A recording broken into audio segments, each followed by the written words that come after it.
I'm going to go through a step-by-step exercise showing how to digitize a full-size diagram to prepare it to create a file that can be cut by plasma, laser, or CNC router. Here it's shown that I've got the full-size diagram fastened to the first table. I'm also going to show that you don't move this diagram until you're totally done. Here I'm showing that this is John Walsh's Jumbo Trace software. Under Setup, Miscellaneous, Digitizing Frequency, it's here that you can select the amount of nodes that are created when you trace the diagram. This is an area that you'll have to experiment with because you have to be careful. If you decrease the amount of nodes, a circle could turn into like a staircase, a bunch of square edges. So there's an optimum spot. I usually run between 45 and 48. With a selection of 45, this is what the nodes look like. Some post-processors don't like a concentration of nodes. Here I'm showing Vectrix Aspire 8.0 that I use for node editing.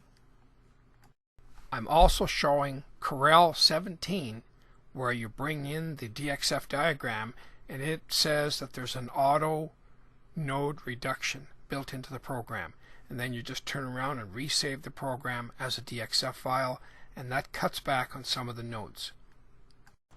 I selected tracing polylines. There are different selections, and the best thing is to try each one and see which one you like the best. I have found from experience that selecting polylines seems to work very good with plasma. I want to point out here that you're wise to fasten down your diagram with masking tape so it will not move. The reason I recommend that is that if you do any editing, even after you finish the diagram, you can go back and redo certain parts and it will fit right into the original DXF file. Almost like using an eraser, and when you draw it, it just lines right up with the original diagram. The other point here is that when you're finished, save your file, because you can pull that file back, edit out portions you don't like, and redo it again, because the diagram is fastened down with masking tape. You can't see it here, but I am holding down the small button on the cordless pen when I'm tracing.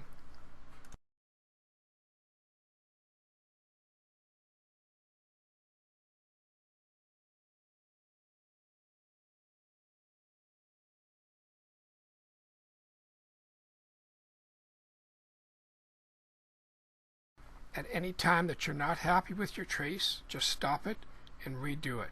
Sometimes I'll do a trace 4 or 5 times before I'm happy with the trace.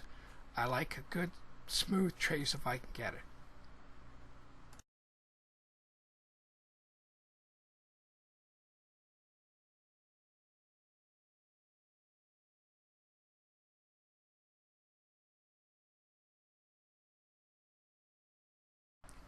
When you come close to the end, leave about a ½ an inch to an inch and the computer will fill that in. That way you don't get any overlap. The better your trace techniques, the less editing you have to do.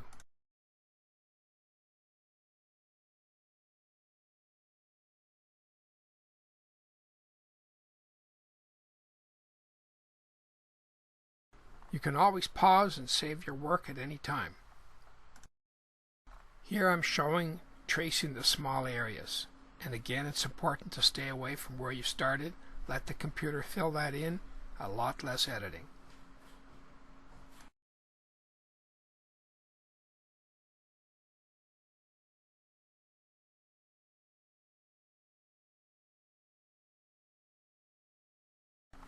I treated each small area as one draw.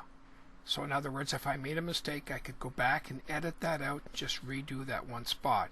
Instead of doing, say, 5 or 6 small areas and then losing them all, I just did one at a time, let the computer fill it in, and I carried on with the next one at a time. You'll also notice a pencil mark on my diagram. That's where I keep track of where I started, and when I came up to that spot, I would stay away about a ½ an inch.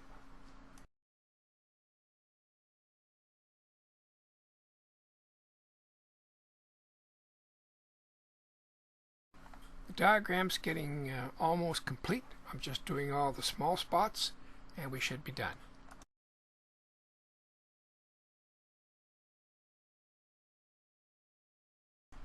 Again, it's worthwhile saving your work every once in a while. Have a take 1, take 2, take 3. That way you can always go back, edit something out, make some changes, and save it again. And when you're finally done, you can call it the final copy.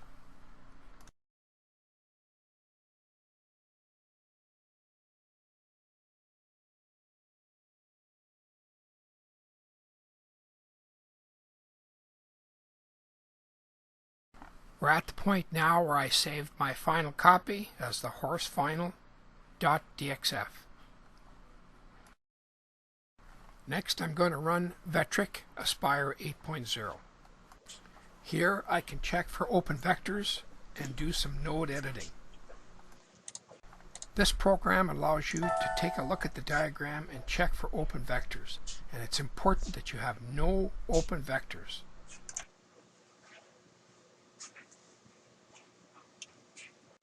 Even though we had no open vectors, there are spots that I'd like to edit out some of the jagged edges that I made with the pen.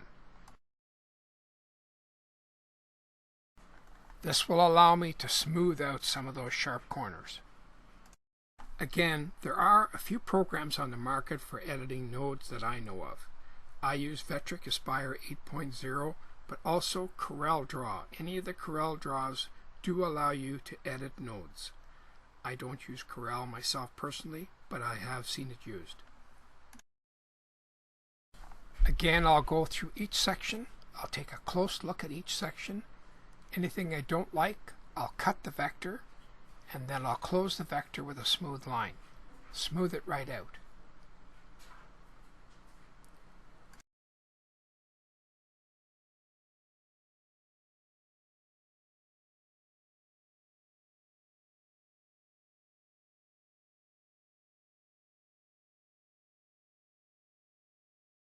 Once you're happy with your diagram, you'll resave it as the final copy.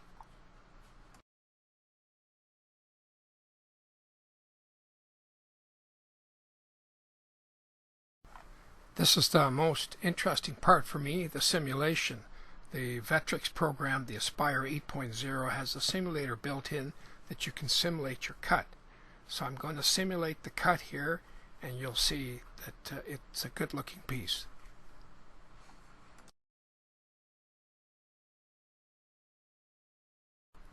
I can even give it a bit of a metal color.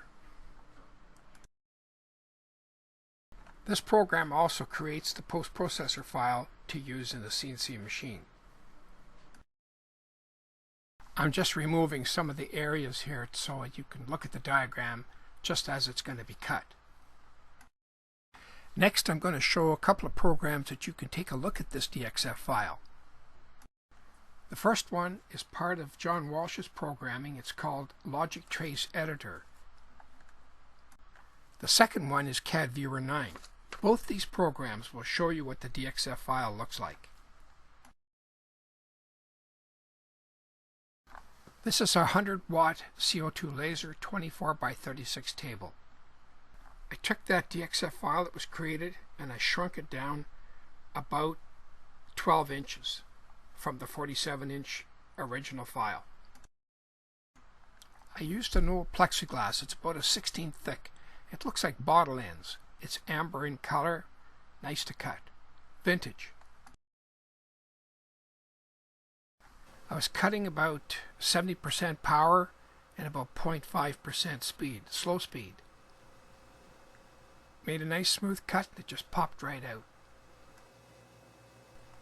I call these sun catchers because you put them in the sunlight or on a window and they just show their colors. It's just beautiful.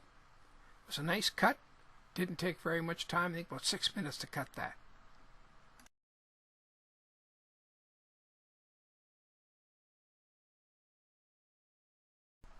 Here I'm just taking a look at just what the toolpath is going to do on this diagram.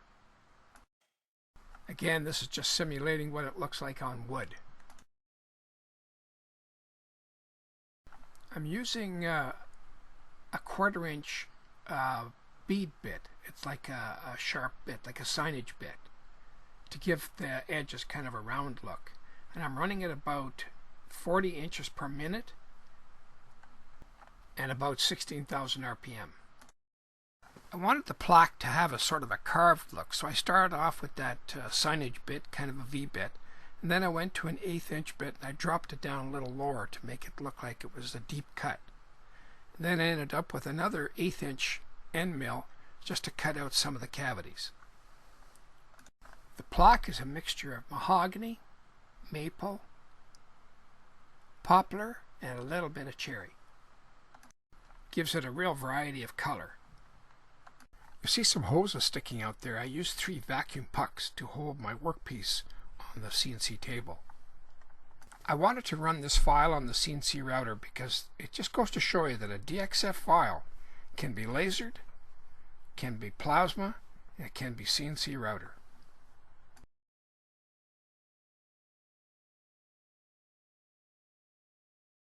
We have a sheet of 14 gauge 4x8 steel loaded on this plasma table, and we're getting ready to cut out the horses.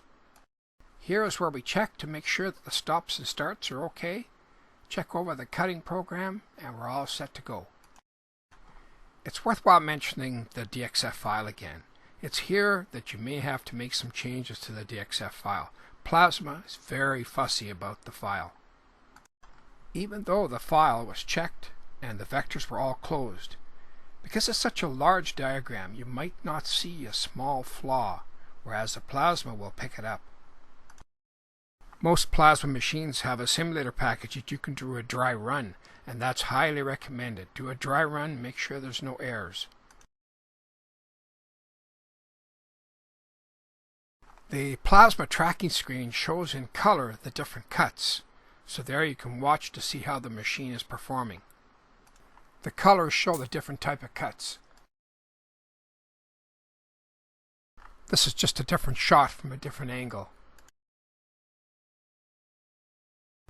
The DXF file that we created, what impresses me here is that you can make this horse 3 inches big or 47.5 inches wide. So from a brooch to a full-size horse. Here I'm showing the first horse cut. Looks good. Once we're done, we'll just pound that out and grind off some of the slag. The 2 horses are complete, ready for the next step. These 2 horses are destined to become gates. They will be fitted and welded into a gate frame.